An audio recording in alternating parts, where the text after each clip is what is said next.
ورحمة الله تعالى وبركاته. الحمد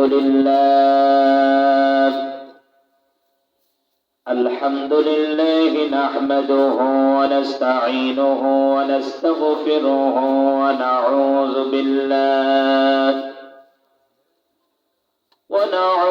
بالله من شرور أنفسنا ومن سيئات أعمالنا. من يهد الله فلا مضل له ومن يضلله فلا هادي له. ونشهد أن لا إله إلا الله وحده لا شريك له الذي أرسله بالحق بشيرا ونذيرا وداعيا إلى الله بإذنه وسراجا منيرا. فقد قال الله تعالى في كلامه المجيد والفرقان الحميد: أعوذ بالله من الشيطان الرجيم. بسم الله الرحمن الرحيم. إن الله وملائكته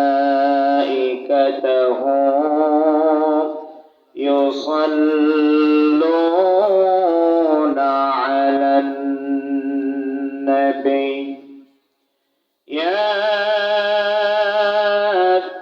أيها الذين آمنوا صلوا عليه وسلموا تسليما. اللهم صل على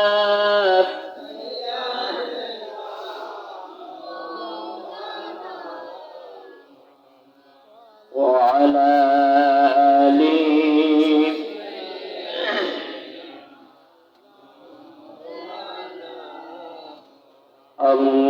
اللهم صل على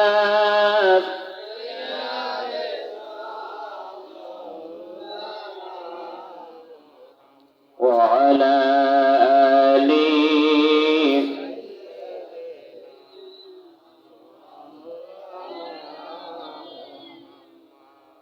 মুহাম্মাদের নাম জপেছিলি বুলবুলি তুই আগে। মুহাম্মাদের নাম জপেছিলি বুলবুলি তুই আগে। তাই কিরে তোর কণ্ঠের গান, তাই কিরে তোর কণ্ঠের গান এমন মধুর লাগে ওরে, এমন মধুর লাগে। লা ইলাহা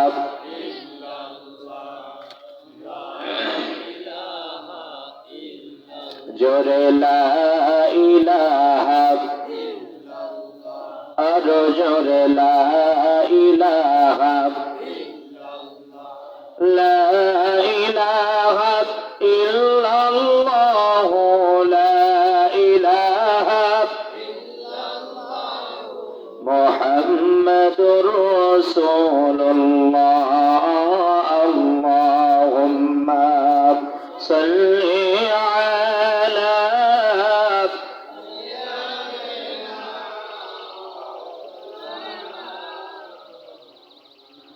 وعلى آل سيدنا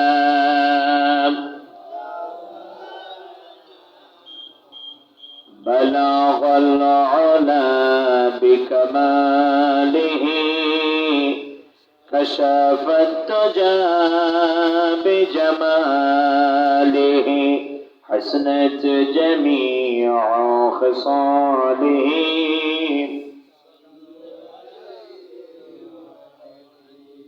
عاشقوں کا دل بنایا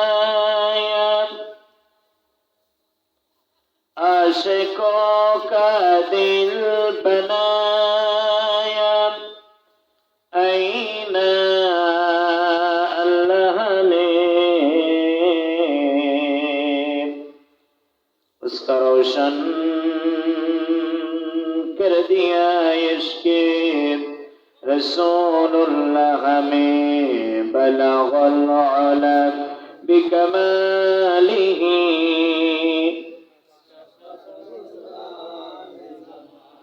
हसनत जमीअ खसालिही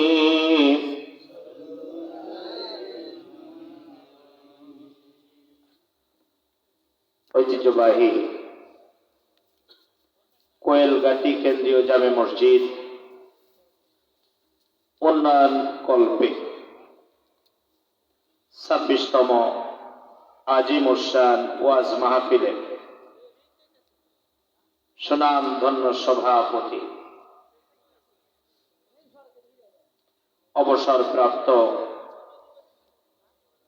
বাংলাদেশ জুট মিলের অন্যতম কর্মজীবী জনাব মোহাম্মদ চাঁদ মিয়া সরকার আল্লাহ সুবহানাহু ওয়া তাআলা আজকের মাহফিলের সুনামধন্য সভাপতি সাহেবকে কবুল মঞ্জুর করে নিন। আমরা সকলে পড়ছি আল্লাহুম্মা আমিন। এত সময় কোরআন এবং হাদিসের আলোকে অত্যন্ত গুরুত্বপূর্ণ আলোচনা করেছেন বেলকুচি সিরাজগঞ্জের উজ্জ্বল নক্ষত্র আলেমকুল শিরোমণি জাতির ক্লান্তি লগ্নে আলোর দিশারি হাজিউল হারামাইন রাইসুল মুফাসসিরিন সগুনা দাখিল মাদ্রাসার সুযোগ্য সহসফা অত্র এলাকার জন্য রহমান ধর্মীয় নেতা জনাব আলহাজ হযরত মাওলানা আব্দুল মজিদ আনসারী সাহেব আতারাল্লাহু উমরাহু ওয়া বারাকাল্লাহু ফি হায়াতি। সন্ধ্যা থেকে এ পর্যন্ত কোরআন এবং হাদিসের আলোকে যারা সুন্দর সুন্দর কথা বলে আপনাদেরকে ধন্য করেছেন, আজকের এই প্রচন্ড ঠান্ডার ভিতরে ঠান্ডাকে উপেক্ষা করে কোরআন সুন্নাহর আলোকে সামনে উপস্থিত কোরআন সুন্নাহর কথা শোনার জন্য এক ঝাঁক কোরআন প্রেমিক তাওহীদি জনতা, পর্দার আড়ালে অবস্থানরতা অবলা সরলা সম্মানিতা মা এবং বোনেরা, সংগ্রামী সিরাজগঞ্জ জেলাবাসী, আসসালামু আলাইকুম ওয়া রাহমাতুল্লাহি তাআলা ওয়া বারাকাতুহু। মহান রব্বুল আলামিনের দরবারে আমরা শুকরগুজার হচ্ছি যে মহান রব্বুল আলামিন আপনাকে আমাকে কোরআনুল কারীমের জন্য আজকের এই রিয়াজুল জান্নায় যে আল্লাহ আপনাকে আমাকে কবুল করেছেন। সম্মানিত দিনী ভাইয়েরা, আমার সামনে যারা বসে আছেন এই এলাকায় কিন্তু মুসলিম এই কয়জন নয়, জোরে বলুন ঠিক না বেঠিক। কিন্তু দিনের পথে সকলে চাইলে আসতে পারবে না। আমাদেরকে আল্লাহ এনেছেন ইবলিসের যাবতীয় যত ষড়যন্ত্র আর যত ওয়াসওয়াসা সব কিছুকে পেছনে ফেলে রেখে আল্লাহ তাআলা যদি আপনাকে আমাকে কবুল না করতেন তাহলে কিন্তু আমরা কোনোদিন এই জান্নাতের বাগিচায় বসতে পারতাম না। যারা বলুন ঠিক না বেঠিক। আমাদেরকে আল্লাহ এনেছেন না আমরা এসেছি? আরো জোরে সোরে আওয়াজ দিয়ে বলতে হবে, আল্লাহ এনেছেন না আমরা এসেছি? যে আল্লাহ এনেছেন, যে আল্লাহ আপনাকে আমাকে এত বড় রহমত করেছেন, কোরআনের জন্য আল্লাহ কবুল করে, সেই আল্লাহ তাআলার প্রশংসা আরো একবার আদায় করছি। কণ্ঠটাকে ছেড়ে দিয়ে পুরুষের মতন গলার যত জোর আছে ছেড়ে দিয়ে সেই মহান মালিকের প্রশংসা আদায় করুন। সকলে বলছি আলহামদুলিল্লাহ। আরো জোরে সরি আরো একবার বলি আলহামদুলিল্লাহ। সম্মানিত দিনী ভাইরা, রাত গভীর হয়ে গেছে অনেক, তারপরও শেষ পর্যন্ত আপনারা বসে থাকতে রাজি আছেন কিনা? আর একটা আওয়াজ দিয়ে বলতে হবে, শেষ পর্যন্ত বসতে রাজি আছেন কিনা? কে কে থাকবেন না হাত তোলেন তো। আমি বলেছি কে কে থাকবেন না, আপনারা শেষ পর্যন্ত থাকতে রাজি আছেন? আর একটু জোরে বলেন। একটা বিষয় আপনাকে আমাকে বুঝতে হবে, আমাদের জীবনের কতটা সময় আমরা বিভিন্ন বাজে আড্ডায় কিন্তু নষ্ট করে দিয়েছি। যেটা বলুন ঠিক কিনা? আপনি আমি অনেক জায়গায় আপনার আমার জীবনের মূল্যবান সময়টা আপনি আমি ব্যয় করেছি, কিন্তু আজকে আপনি আমি যে জায়গাটায় সময় ব্যয় করার জন্য বসেছি, বাইরে টিভির আড্ডা বলেন, দোকানের আড্ডা বলেন, বিভিন্ন স্থানের যেখানে আমরা সময় ইতিপূর্বে দিয়ে এসছি, সেখানে বসলে কিন্তু সওয়াব হয় না। কিন্তু আপনি এখন এমন জায়গায় বসে আছেন, হতে পারে আপনার জন্য আজকের এই মাহফিলটি আল্লাহ তাআলার জান্নাতে যাওয়ার কারণ। আর একটু জোরে বলুন ঠিক না বেঠিক। সেই জন্য হুজুর আজকের একটা আয়াতে কারিমা পড়েছিলেন, ইন্নামাল মুমিনুনা আল্লাযীনা ইযা যুকিরাল্লাহু ওয়াজিলাত কুলুবুহুম। যারা কিনা মুমিন, আল্লাহ তাআলার নাম শোনা মাত্রই, জোরে বলেন কার? আল্লাহ। এত আস্তে বললে হবে না, আরো জোরে বলেন কার? আল্লাহ। আল্লাহ তাআলার আয়াত, আল্লাহ তাআলার নাম শোনা মাত্রই মুমিনদের অন্তরটা আল্লাহর ভয়ে কম্পন সৃষ্টি হবে। وَإِذَا تُلِيَتْ عَلَيْهِمْ آيَاتُهُ زَادَتْهُمْ إِيمَانًا وَعَلَى رَبِّهِمْ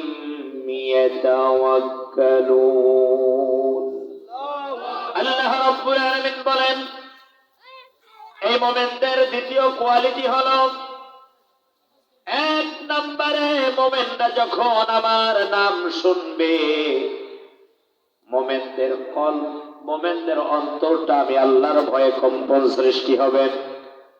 আর দুই নাম্বার, মুমিনের সামনে যখন আমার কোরআন তেলাওয়াত করা হবে, কোরআনের আয়াতগুলো আমার মুমিনকে পড়ে পড়ে শোনানো হবে, কোরআনের তাফসীর করে করে যখন শোনানো হবে, সামনে যত মুমিনরা থাকবে, যত মুমিনারা অবস্থান করবে, আল্লাহ তাআলা বলেন তাদের ঈমান শুধু বৃদ্ধি হতে থাকবে। সুবহানাল্লাহ। আমরা যারা এখানে বসেছি, আমাদের ঈমান বাড়বে নাকি কমবে? বাড়বে। আরেকটু আওয়াজ দিয়ে বলেন, ঈমান বাড়বে না কমবে? বাড়বে। তাহলে আপনার আমার ঈমান বৃদ্ধি পাবে, ঘোষণা কার? আল্লাহ। তাহলে আমি আগে দেখতে চাই ঈমান বাড়বে কার কার। যারা মুমিন তাদের ঈমান বাড়বে, এটা আল্লাহর ঘোষণা। এখানে মুমিন আছেন কে কে? শেষে হাত তোলেন। যারা মুনাফিক, যারা মুশরিক, তারা হাত তুলবেন না। আল্লাহু আকবার, আল্লাহু আকবার। ঘরে ঘরে জালো, ঘরে ঘরে জালো, আছে যেখানে আমরা আছি সেখানে, নাই যেখানে আমরা নাই সেখানে, ওলামা যেখানে আমরা আছি সেখানে। নারে তাকবীর, তাহলে আমরা বুঝতে পারলাম এখানে যারা বসে আছেন আপনারা প্রত্যেকেই মোমেন। জোরে বলুন ঠিক না বেঠিক? একজনও মুনাফিক কিন্তু নাই, যেহেতু সবাই হাত তুলেছেন। তাহলে এখানে আল্লাহ বলছেন মোমেনদের ঈমান বৃদ্ধি পাবে, তাহলে আপনাদের ঈমান বাড়বে, এটাই বাস্তবতা। তবে আল্লাহ তাআলা অন্য জায়গায় বলছেন আয়াতুনা বাইয়িনাতিন তা'রিফু ফি ওয়ুজুহিল লাযিনা কাফারুল মুনকার। ওই মজলিসে আরেক শ্রেণীর লোক থাকবে, কোরআন থেকে আলোচনা শুরু হলে তারা সহ্য করতে পারবে না। তাদের চেহারা লাল হবে, কালো হবে, রাগান্বিত হবে, এক পর্যায়ে উঠেই হাঁটা দেবে।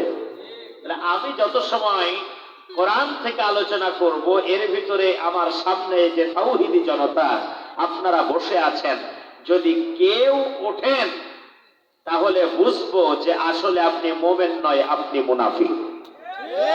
কথা বলেন? ওঠার আগে একটু হিসেব কিতাব করে উঠতে হবে। তবে হ্যাঁ, ইস্তিনজা যদি লেগে যায়, চাপ যদি দেয়, শীতের রাত, মুরব্বী আছেন অনেক, তাহলে বাইরে যাবেন, কাজ সারবেন, আবার এসে বসে যাবেন। এই যেমন আমার সামনে দেখেছেন ক্যামেরা ফিট করা আছে, আল্লাহ তাআলার ক্যামেরা নাই? আল্লাহ রাব্বুল আলামিন বলেন وَكُلَّ إِنسَانٍ أَلْزَمْنَاهُ طَائِرَهُ فِي عُنُقِهِ। আল্লাহ তাআলা এমন ভাবে ক্যামেরা সেট করে দিয়েছেন, আপনি আমি যা বলি, আপনি আমি যা করি, আল্লাহ রাব্বুল আলামিনের এই ক্যামেরায় সব অডিও ভিডিও আকারে সব রেকর্ড হয়ে যায়। আল্লাহর ক্যামেরায় যেন ধরা না পড়ে। আপনি কোন উদ্দেশ্য নিয়ে বাহিরে গেলেন আর কোন কারণে চলে গেলেন, এটা আপনি আমি যদি নাও জানি, জানবেন কে? আর একটু জোরে বলেন কে? তাহলে শেষ পর্যন্ত থাকতে রাজি আছেন সবাই ইনশাআল্লাহ?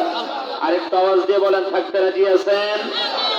আল্লাহ তাআলা আপনাকে আমাকে কবুল মঞ্জুর করে নিন, সকলে বলি আল্লাহুম্মা আমিন। আসুন, আজকের যেখান থেকে আমি আলোচনা করার ইচ্ছা পোষণ করেছি, আগেই তেলাওয়াতকৃত আয়াত যদি আমরা শুনে নিই, তাহলে এক শ্রেণীর শ্রোতা থাকে যারা বুঝেই ফেলে যে হুজুরের আজকের আলোচনার বিষয়বস্তুটা কি। আর এটাই হলো সবচেয়ে বরকত আল্লাহ তাআলা বেশি দান করেন। যেটা বলুন ঠিক না বেঠিক? আউযু বিল্লাহি মিনাশ শাইতানির রাজীম।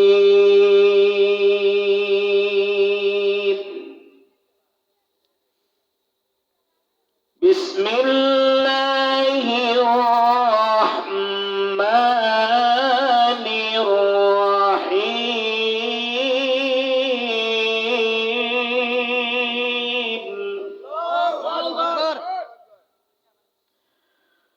আলিফ লাম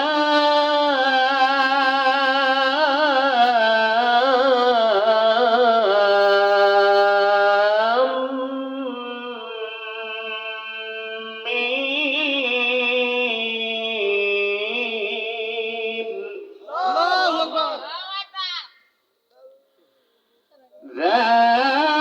যালিকাল কিতাবু লা রাইবা ফীহি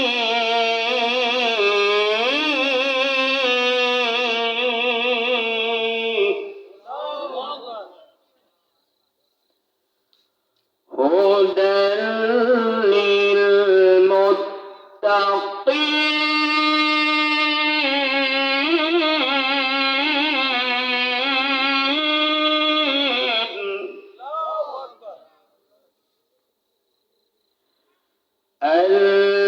الذين يؤمنون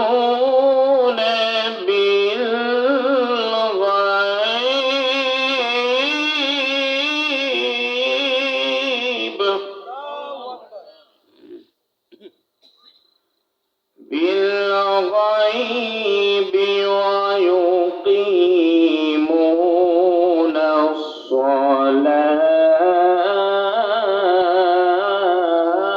الصلاة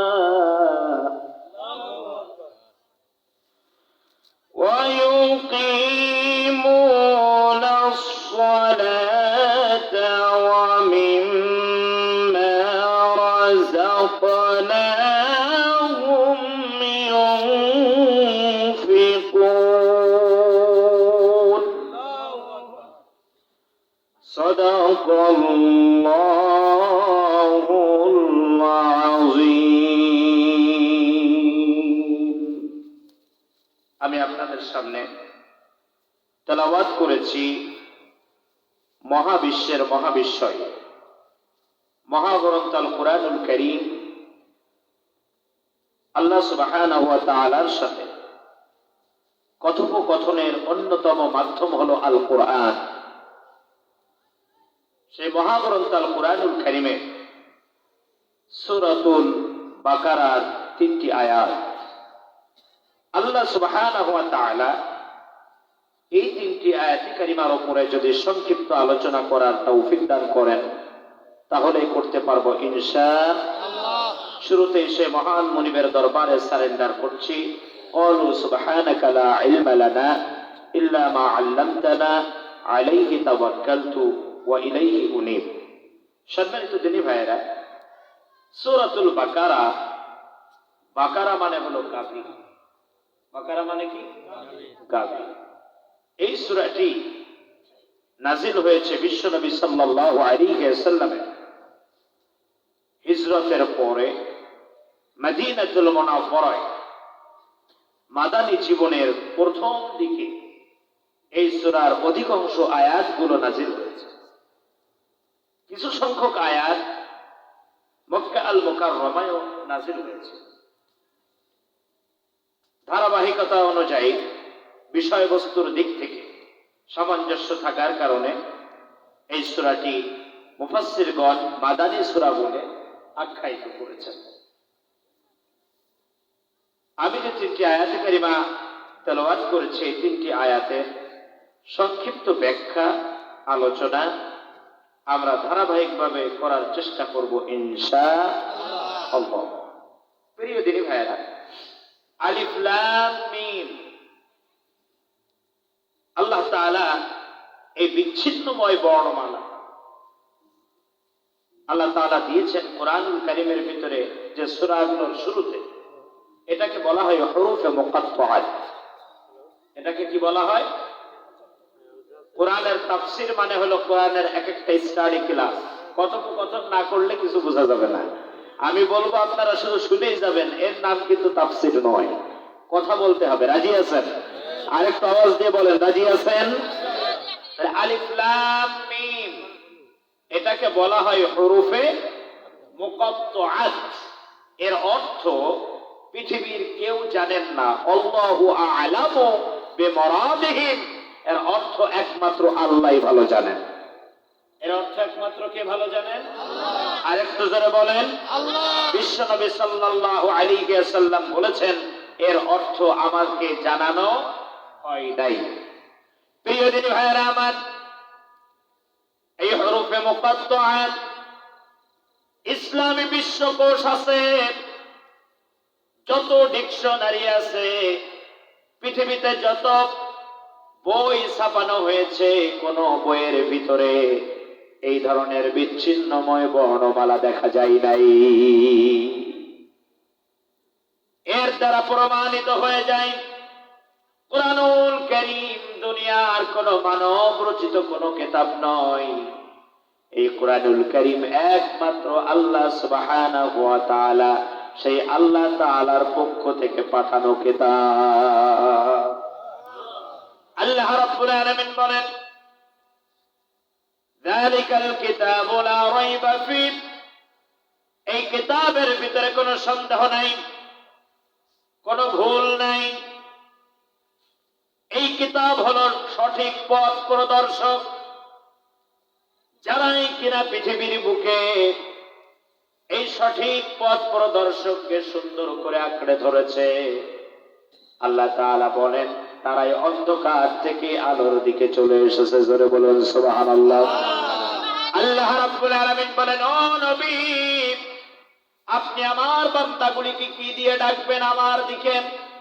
আলিফ লাম রা, কিতাবুন আনজালনাহু ইলাইকা লিতুখরিজান নাসা মিনাজ যুলুমাতি ইলান নূর।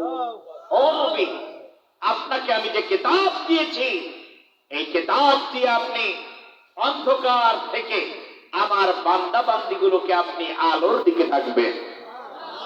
এখন এই পৃথিবীর বুকে একটা সময়কে বলা হয় অন্ধকারাচ্ছন্ন সমাজ, অন্ধকারাচ্ছন্ন যুগ, অন্ধকারাচ্ছন্ন সময়, যেটাকে বলা হয় আইয়ামে জাহিলিয়া।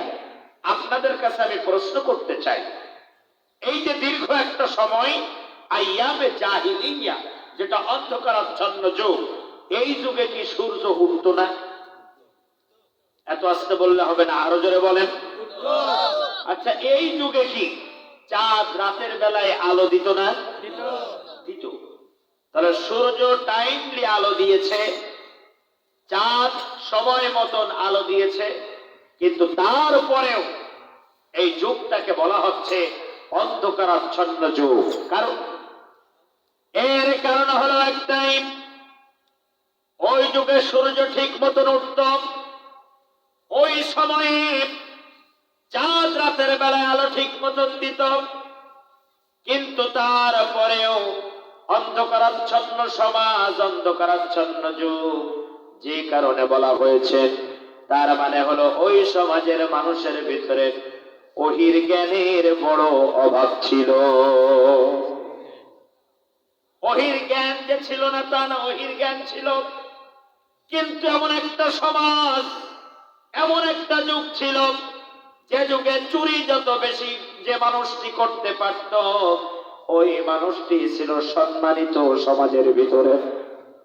ওই সমাজের যে মানুষটি জেনা করত, যে যত বেশি জেনা করতে পেরেছে, ওই সমাজের ভিতরে সেই মানুষটি সবচেয়ে বেশি সম্মানিত।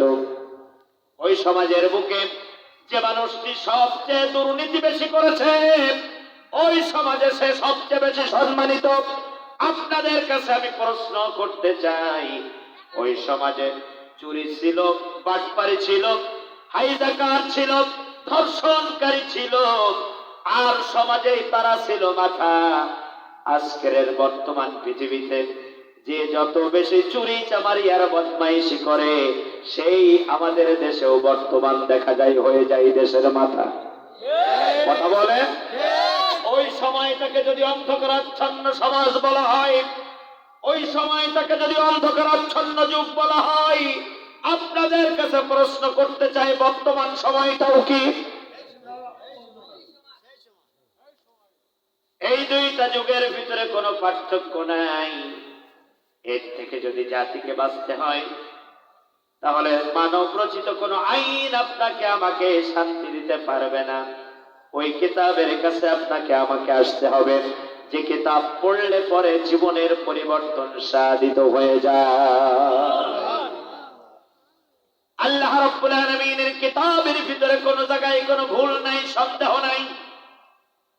যালিকাল কিতাব লা রাইবা ফীহ, এই কিতাবের ভিতরে কোনো সন্দেহ নাই। সন্দেহ কিভাবে থাকবে? সন্দেহের অবকাশও নাই। কে বলছেন? আল্লাহ। এই কিতাবের যিনি মালিক, তিনি নিজেই এর সত্যতা প্রমাণ করে দিলেন। এইটাকে কেন্দ্র করে কানাডিয়ান একজন খ্রিস্টান নাবিক, তিনি চিন্তা করলেন, এত বড় মহাসমুদ্র, এই পৃথিবীতে যত কিতাব ছাপানো হলো, কোন কিতাবের রাইটাররা বলতে পারে নাই যে আমার কিতাবের ভিতরে কোন জায়গায় কোনো ভুল নাই।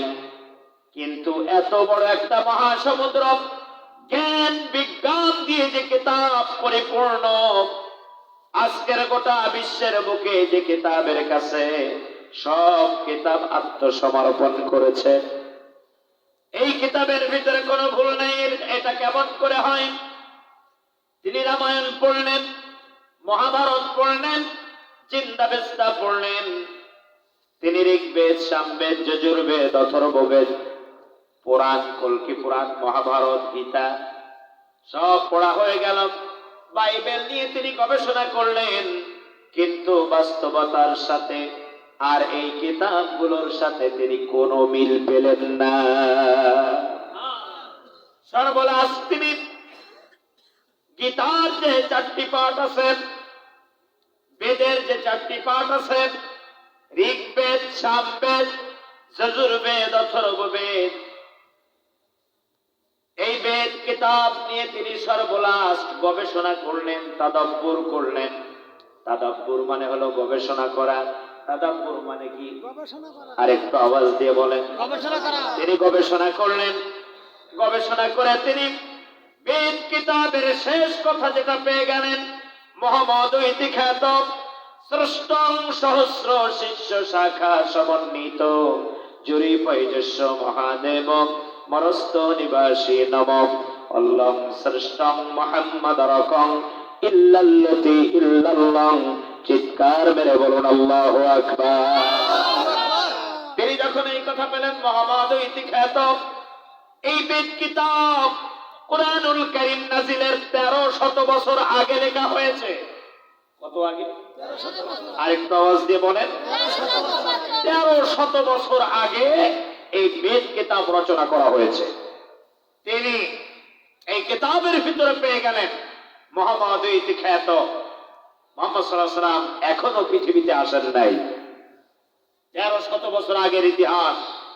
মুহাম্মদ সাল্লাল্লাহু আলাইহি ওয়াসাল্লাম পৃথিবীতে আসে নাই, কিন্তু মুহাম্মদ সাল্লাল্লাহু আলাইহি ওয়াসাল্লাম পৃথিবীতে আসবেন। তিনি পৃথিবীতে না আসলেও আল্লাহ সুবহানাহু ওয়া তাআলা আসমান জমিনের একচ্ছন্ন মালিক, তার নাম প্রতিটা ইথরে ইথরে বাতাসে প্রত্যেকটা জায়গায় সেই মুহাম্মাদের নাম পৌঁছে দিয়েছে। সুবহানাল্লাহ। এটা যখন তিনি লক্ষ্য করলেন, জুরি পয়জস্য মহাদেব, তিনি হবেন মহাদেব। তিনি যখন পৃথিবীর জমিনে আগমন করবেন, যত পৈশাচিক, যত নোংরামি, দুষ্টামি যা আছে সব পৃথিবীর বুক থেকে তিনি চিরবিদায় ঘটিয়ে দিবেন। আর তিনি হলেন আল্লাহ শ্রেষ্ঠ মুহাম্মদ রকম ইল্লাল্লাতি ইল্লাল্লাহ। তিনি হলেন সেই মহান মালিকের পক্ষ থেকে গোটা জাতির জন্য হবে রহমত। চিৎকার মেরে বলুন আল্লাহু আকবার। আল্লাহ রাব্বুল আলামিন সেই কথাটাই কুরআনুল কারীমের ভিতরে বলে দিলেন, ওয়া মা আরসালনাকা ইল্লা রাহমাতাল লিল আলামিন। আল্লাহ রাব্বুল আলামিন বললেন, ও নবী, আমার পরিচয় আমি হলাম আলহামদুলিল্লাহি রাব্বিল আলামিন। গোটা সৃষ্টি জগতের প্রশংসার একমাত্র দাবিদার আমি আল্লাহ। আর গোটা সৃষ্টি জগতের জন্য আমি সেই মহান মালিক তোমাকে রহমত করে পাঠিয়ে দিলাম। 1300 বছর আগে এই কথা বলে গিয়েছে বেদ কিতাব। খ্রিস্টান নবী চিন্তায় পড়ে গেলেন, আমি বাইবেলের ভিতরে যা পেয়েছি বাস্তবতার সাথে তার কোনো মিল নাই, বরং আমি তো মুহাম্মদ সাল্লাল্লাহু আলাইহি ওয়াসাল্লামের আগমনের কথাই পেয়েছি। আবার তিনি চিন্তা করলেন, বুঝলাম মুহাম্মদ সাল্লাল্লাহু আলাইহি ওয়াসাল্লামের আগমনের কথা এখানে আছে, কিন্তু হিন্দু ধর্মের বেদ কিতাবের ভিতরে এই কথা কেন? তার মুসলিম একজন বন্ধু ছিল। বন্ধুকে ডাক দিয়ে বলল, দোস্ত আমার, আমাকে একখানি ইংলিশে ট্রান্সলেশন করা, ইংলিশে মিনিং করা একখানি কিতাব আমাকে তুমি উপহার দিতে পারো নাকি? মুসলিম বন্ধু ডাক দিয়ে বলল, দোস্ত তুমি যখন চেয়েছো অবশ্যই তোমাকে দিব। কুরআনুল কারীম নিয়ে তিনি গবেষণা শুরু করলেন। সূরাতুল বাকারার 2 নম্বর আয়াত যখন তিনি তেলাওয়াত করলেন, যালিকাল কিতাবু লা রাইবা ফীহি, হতভম্ব হয়ে গেলেন। খ্রিস্টান নবী চিন্তা করলেন, এটা কিভাবে সম্ভব? এটা কেমন কিতাব? এত বড় একটা মহাগ্রন্থ যার ভিতরে কোনো সন্দেহ নাই, যার ভিতরে কোনো ভুল নাই, এটা কিভাবে হয়? তিনি হতভম্ব হলেন। আর যেহেতু তিনি একজন নাবিক, বাড়ি হলো কানাডা, খ্রিস্টান, তিনি চিন্তা করলেন যত জায়গায় সমুদ্র সংক্রান্ত আয়াত তিনি সামনে পাই, খ্রিস্টান নাবিক মনে মনে চিন্তা করে, এই কিতাব যার উপরে নাজিল হয়েছিল তিনি মনে হয় আমার মতনই একজন সমুদ্র বিজ্ঞানী। যদি তিনি সমুদ্র বিজ্ঞানী না হবেন, এই কিতাবের ভিতরে কেন সমুদ্রের কথা আছে? আমিও যেমন নাবিক, যার কাছে কিতাব নাজিল হলো তিনিও মনে হয় আমার মতন একজন নাবিক ছিলেন। চিন্তা করতে করতে খ্রিস্টান নাবিক সূরা আর রহমানের আয়াতে কারিমা তেলাওয়াত করছেন, মারাজাল বাহরাইনি ইয়ালতাকিয়ানি বাইনাহুমা বারযাখুল লা ইয়াবগিয়ান। নাবিক যখন এই আয়াতে কারিমা তেলাওয়াত করলেন, নাবিক চিন্তা করেন কি ব্যাপার, এখানে আল্লাহ তাআলা এই কিতাবের মালিক তিনি সমুদ্রের কথা বললেন, কিন্তু যত আয়াতে কারিমার ভিতরে সমুদ্র সংক্রান্ত কথা আছে এই জায়গাটায় একটু তার ভিন্নতা রয়ে গিয়েছে। কেমন ভিন্নতা? বাহরাইন, বাহরাইন এটা হলো ওলামায়ে কেরাম হুজুর বুঝবেন তাসনিয়া সিগা, দুইটা দরিয়ার কথা বলা হয়েছে। এমন সময় নাবিক আশ্চর্য হয়ে গেলেন, যার মাঝখানে থাকবে অন্তরয়, একদিকে থাকবে মিষ্টি পানি আর একদিকে থাকবে লবণ পানি, দুইটাই বহমান থাকবে, কিন্তু কেউ কারো ভিতরে ঢুকবে না, কেউ কারো জায়গা দখল করবে না। এমন সময় এই খ্রিস্টান নাবিক তিনি আটলান্টিক মহাসাগরের মাঝখানে অবস্থান করছেন। চিন্তা করলেন, এখানে যে দুইটা সাগরের দুইটা দরিয়ার কথা বলা হলো, আমি একটু দেখতে চাই বাস্তবতায় কতটুকুন আছে। যখনই তাকালেন, নিচের দিকে তাকিয়ে দেখলেন, হ্যাঁ সত্য, একদিকে মিষ্টি পানি আর একদিকে লবণ পানি, কেউ কারো জায়গা দখল করে না। চিৎকার মেরে বলুন আল্লাহু আকবার। খ্রিস্টান নাবিক বড় আশ্চর্য হয়ে গেল। এই কিতাবের শুরুতেই তো এই কথাটা ছিল, যালিকাল কিতাবু লা রাইবা ফীহি। এই কিতাবের শুরুতে যে কথা পেয়েছিলাম বাস্তবতার সাথে তো একইটা মিলে গেল। খ্রিস্টান নাবিক সূরাতুন নাস পর্যন্ত কুরআনুল কারীম গবেষণা শেষ করলেন। আমাদের মতন ঢুলে ঢুলে পড়া নয়, গবেষণা তাদাব্বুর করে করে পড়া, বুঝে বুঝে পড়া। সূরাতুন নাস পর্যন্ত শেষ করার পর মুসলিম বন্ধুকে ডাক দিয়ে বলল, দোস্ত আমার জানতে বড় ইচ্ছা হয়, ও দোস্ত বলে দাও, এই কিতাব যার উপরে নাজিল হয়েছিল তিনি কি আমার মতনই একজন সমুদ্র বিজ্ঞানী ছিল নাকি? বলছে, দোস্ত শোনো, এই কিতাব যার উপরে নাজিল হয়েছিল সমুদ্র থেকে তার বাড়ি অনেক দূরে, অনেক হাঁটাহাঁটি করার পরে তারপরে যে পানি আনা লাগতো, তার জন্ম হয়েছিল মরু অঞ্চলে। দোস্ত তুমি যে সূরাতুল বাকারার 2 নম্বর আয়াতে দেখেছো, এই কিতাবের ভিতরে কোনো সন্দেহ নাই। তুমি কি পরের অংশ পড়ো নাই? পরের সেন্টেন্স, পরের শব্দে এই কিতাবের মালিক বলছেন, হুদাল লিল মুত্তাকিন। এই কিতাবের মালিক তিনি বলছেন এটা হলো মুত্তাকিদের জন্য হেদায়েত। আর যদি তুমি সত্যিকারে হেদায়েত যদি পেতে চাও, আর দেরি নয়, দ্রুত পড়ে নাও, আশহাদু আল্লা ইলাহা ইল্লাল্লাহু ওয়াহদাহু লা শারীকা লাহু ওয়া আশহাদু আন্না মুহাম্মাদান আবদুহু ওয়া রাসূলুহু। আমি মনে হয় সূরা বাকারার মতন কোন একটা বড় আয়াত পড়েছি নাকি? এই কালেমা আপনারা পারেন না? তাহলে একটু জোরে পড়ুন তো, কণ্ঠ ছেড়ে দিয়ে, আশহাদু আল্লাহ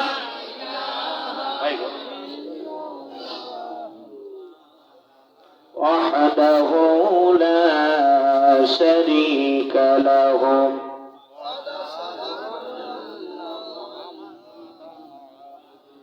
عبده ورسوله একটু জিকির করি লা ইলাহা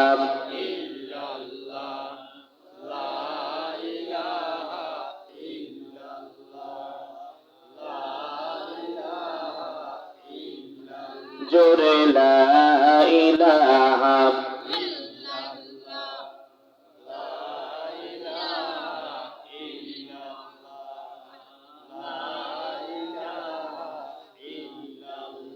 পৃথিবী আমার আসল ঠিকানা নয়, মরণ একদিন মুছে দেবে সকল রঙিন পরিচয়। পৃথিবী আমার আসল ঠিকানা নয়, লা ইলাহা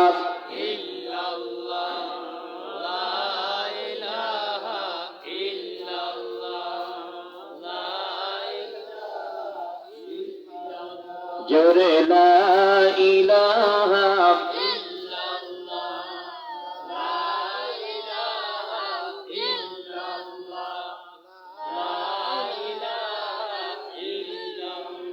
লা ইলাহা ইল্লাল্লাহু মুহাম্মাদুর রাসূলুল্লাহ।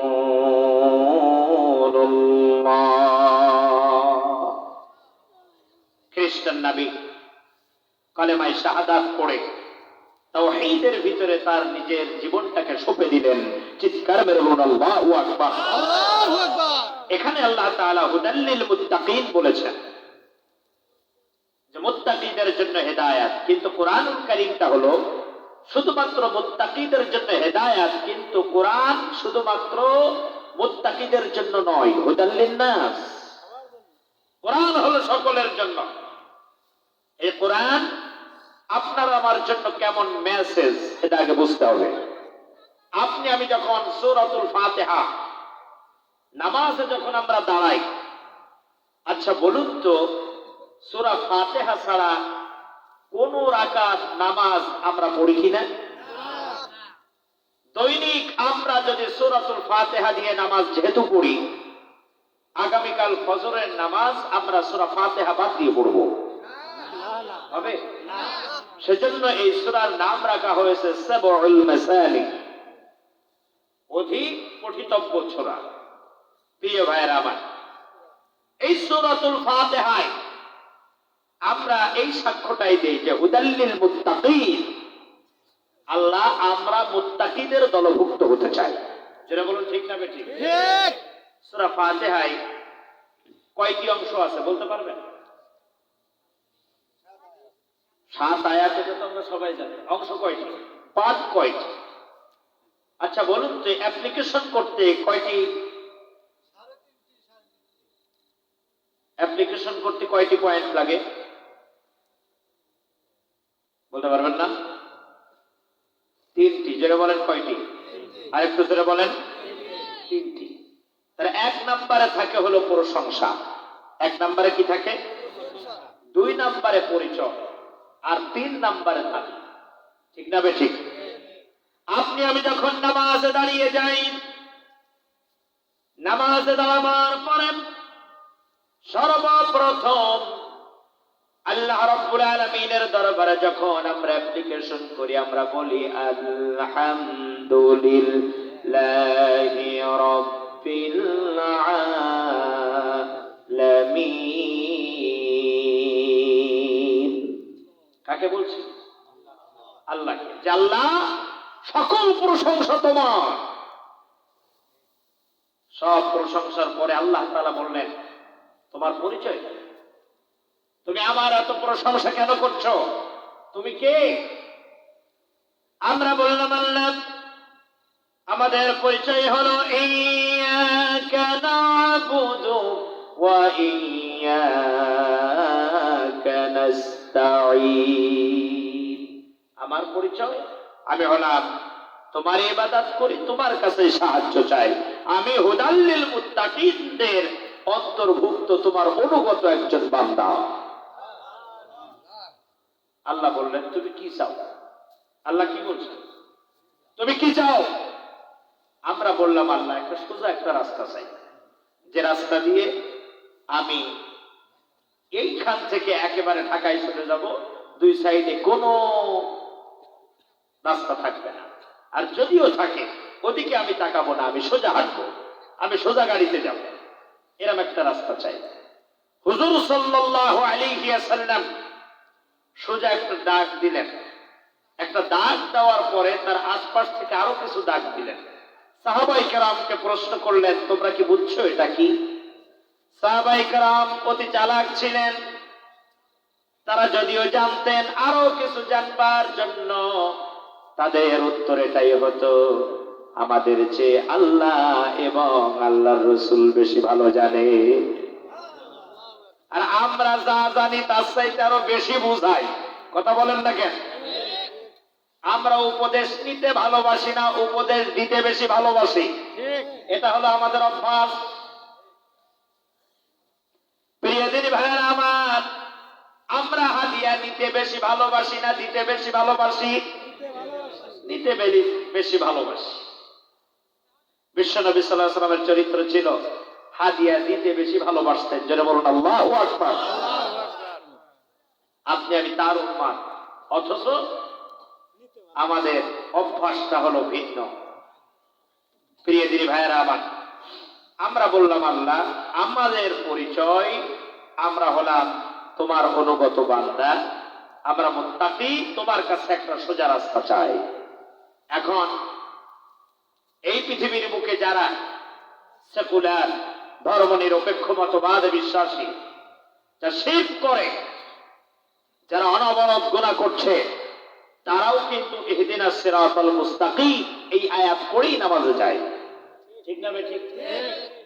তাহলে আপনি নামাজের ভিতরে বললেন ইহদিনাস সিরাতাল মুস্তাকিম, আল্লাহ তোমার কাছে সোজা রাস্তা চাই।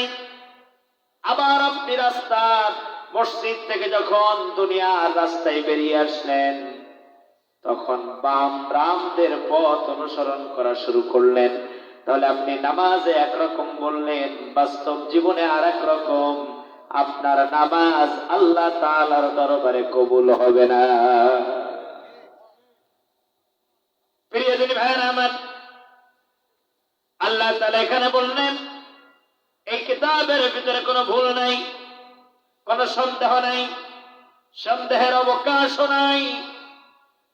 এটা হলো মুত্তাকিদের জন্য হেদায়েত। কাদের জন্য?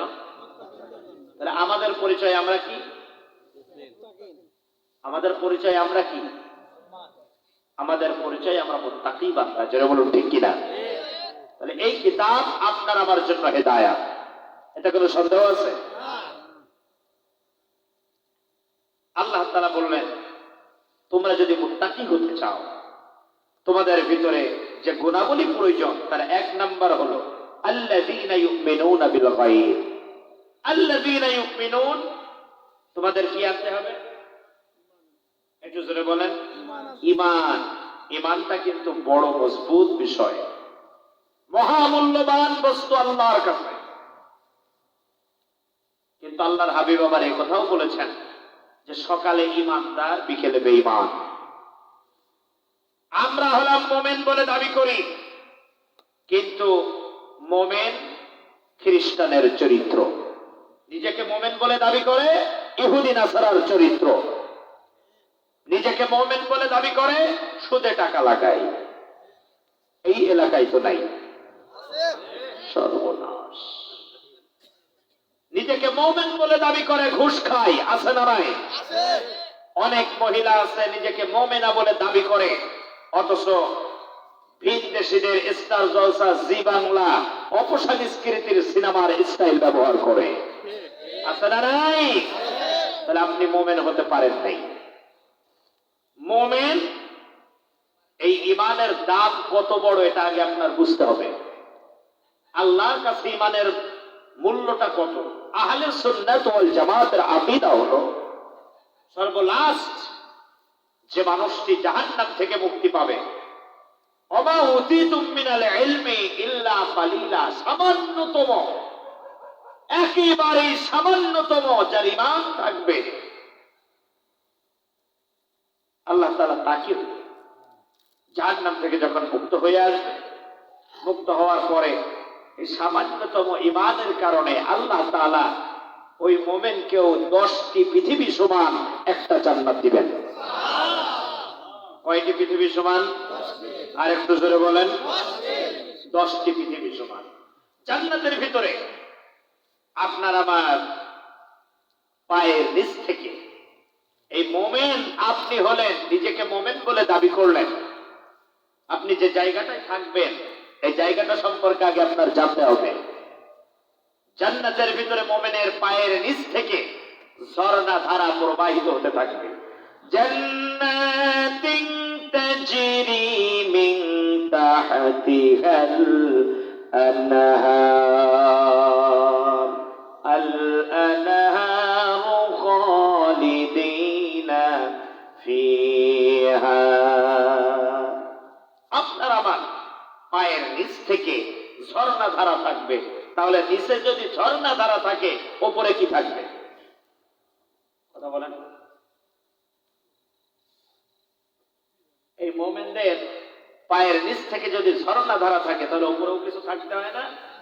উপরে থাকবেন। মুফাসসিরগণ বলছেন, নিচ থেকে ঝর্ণা ধারা। দুনিয়াতে গাছের গোড়া থাকে কোথায়? মাটিতে। আর ফল হয় কোথায়? উপরে। জান্নাতের ভিতরে গাছের গোড়াগুলো থাকবে উপরে, আর ফলগুলো নিচে ঝুলতে থাকবে। চিৎকার মেরে বলুন আল্লাহু আকবার। এই জান্নাত আল্লাহ তাআলা দিবেন কাদের? মুমিনদের। আরেকটু জোরে বলেন কাদের? এই জান্নাতের ভিতরে সবচেয়ে জান্নাতীদের মজার বিষয় হলো, কেউ কিন্তু এই লিলিপুট সাইজ থাকবে না, সব এক সাইজ হয়ে যাবে। সাইয়েদনা আদম আলাইহিস সালাতু ওয়াস সালামের সূরাতের প্রত্যেকে জান্নাতে প্রবেশ করবে। তার মানে কয় গজ? 60 গজ। কয় হাত? 120 হাত। এক লেভেল হয়ে জান্নাতের ভিতরে যখন প্রবেশ করবে, আপনি আমি যখন এই জান্নাতের ভিতরে যাব, আল্লাহ সুবহানাহু ওয়া তাআলা এই মুমিনদের জন্য জান্নাতের ভিতরে যে বিল্ডিং গুলো তৈরি করবেন, তাহলে 120 হাত এক একটা বান্দা বান্দি যদি লম্বা হয়, তাহলে এখন বলুন যে তার বিল্ডিং গুলোর উচ্চতা কেমন হতে পারে? আল্লাহর হাবিব বলেন, এক একটা বিল্ডিং এর উচ্চতা হবে, এক ফ্লোর থেকে তার ছাদের দূরত্ব হবে আসমান আর জমিনের যত ফাঁকা জায়গা এতটা। আল্লাহর হাবিব বলেন, তোমরা যে যত পারো কুরআনুল কারীম মুখস্থ করো, লাভ হবে এটাই, আল্লাহ তাআলা কিয়ামতের মাঠে বলবেন, তোমরা তেলাওয়াত করে পড়ো, তোমরা শোনাও। যে যত তেলাওয়াত করতে পারবে তার বিল্ডিং তত উচ্চতা হতে থাকবে। হাফেজে কোরআনদের উপরে কেউ উঠতে পারবে না। জোরে বলুন আল্লাহু আকবার। আল্লাহর হাবিব বলেন, জান্নাতের ভিতরে সবচেয়ে ছোট্ট ঘর যার হবে, এই ছোট্ট ঘরখানাও হবে 100 তালা। সবচেয়ে ছোট ঘর। এই জান্নাত আল্লাহ তাআলা মুমিনদেরকে দিবেন। আল্লাযীনা ইউমিনুনা বিল গায়ব। কোন মুমিন? যারা আল্লাহকে দেখে নাই, জান্নাত দেখে নাই, জাহান্নাম দেখে নাই, এখনো পর্যন্ত কবরের আযাব কোরআনে আছে তাই বিশ্বাস করেছেন, যারা কোনো কিছু না দেখেই বিশ্বাস স্থাপন করেছেন, এই মুমিনদেরকে আল্লাহ রাব্বুল আলামিন বলছেন, আমি তাদেরকে এই জান্নাতগুলো দান করে দিব। জোরে বলুন সুবহানাল্লাহ।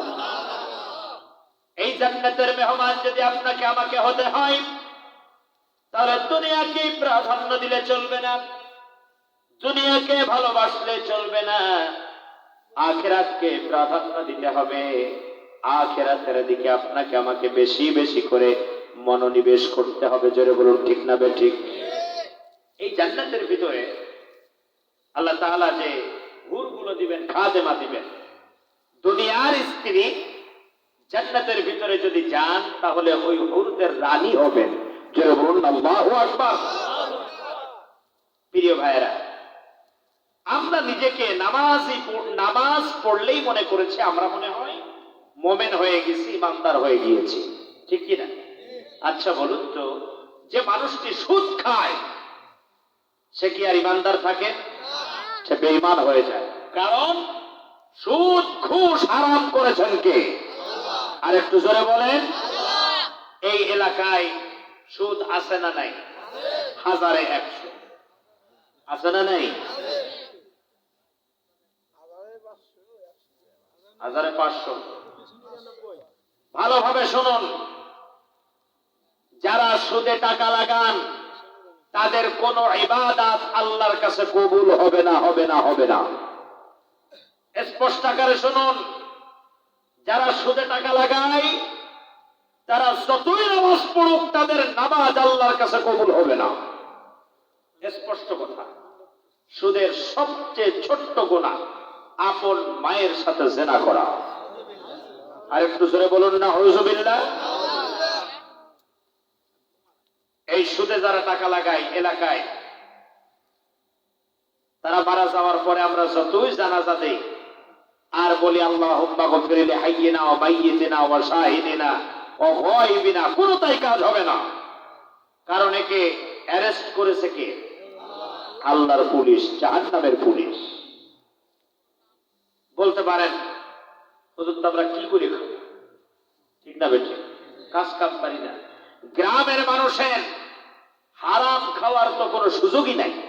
আমি মনে করি আপনারা অল্প হোক বেশি হোক ঘরে তো চাউল থাকে, থাকে না? খাবারের জন্য আল্লাহ তাআলা সুদে টাকা লাগিয়ে হয়তো সপ্তাহে মাসে 5-7 বার গোশ খাচ্ছেন। তা এই রাম না খেয়ে প্রয়োজনে কচু গাছের অভাব কিন্তু রোডের সাইডে নাই।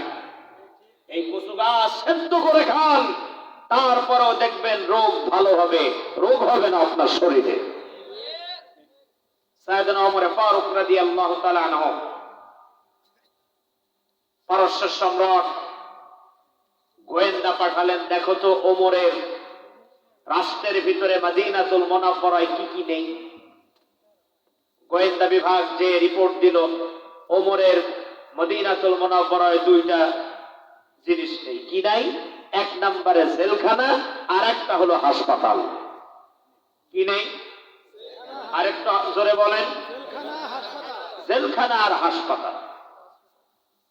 পারস্য সম্রাট চিন্তা করলেন, বলেন এত বড় একটা দেশ, অর্ধেকটা পৃথিবীর প্রেসিডেন্ট ওমর, অথচ তার রাষ্ট্রের ভিতরে জেলখানা নেই, আর আমার প্রতিটা জেলায় জেলায় একটা করে জেলখানা লাগে, আমার প্রতিটা মোড়ে মোড়ে হসপিটালের প্রয়োজন হয়, অথচ ওমরের মদিনাতুল মুনাওয়ারায় একটা হসপিটালও নাই, বলেটা কি? তাহলে মনে হয় আমিরুল মুমিনিন সাইয়েদনা ওমর তিনি মনে হয় গরিব হয়ে গেছেন। পারস্য সম্রাট খবর পাঠালেন, আমিরুল মুমিনিন, ও সাইয়েদনা ওমর, আমি আপনার মদিনাতুল মুনাওয়ারায় একটা হসপিটাল এবং একটা জেলখানা তৈরি করে দিতে চাই। আমিরুল মুমিনিন ডাক দিয়ে বলেন, পারস্য সম্রাটে, কেন তোমার সহযোগিতা আমার লাগবে? আমার কি অভাব পড়ে গেছে নাকি? তুমি আমাকে কেন সাহায্য করতে চাও? আমি সাহায্য দেই না, বরং আমি আমিরুল মুমিনিন বেশি করে সাহায্য দেই। চিৎকার মেরে বলুন আল্লাহু আকবার। পারস্য সম্রাট বলছে, তাহলে আমার কৌতূহল জাগে, কেন আপনার রাষ্ট্রে একটা হসপিটাল কেন নেই? আমিরুল মুমিনিন উত্তরে বলে দিলেন, শোনো, আমার মদিনার জনগণ হারাম খায় না, যার কারণে রোগও হয় না, আর রোগ যখন হয় না আমার মদিনার জনগণের হাসপাতালের প্রয়োজন হয় না। চিৎকার মেরে বলুন আল্লাহু আকবার। আমরা সুদ খাই, হারাম খাই, সেই জন্য আমাদের ডর্জন ডর্জন ওষুধও লাগে, হাসপাতালও লাগে।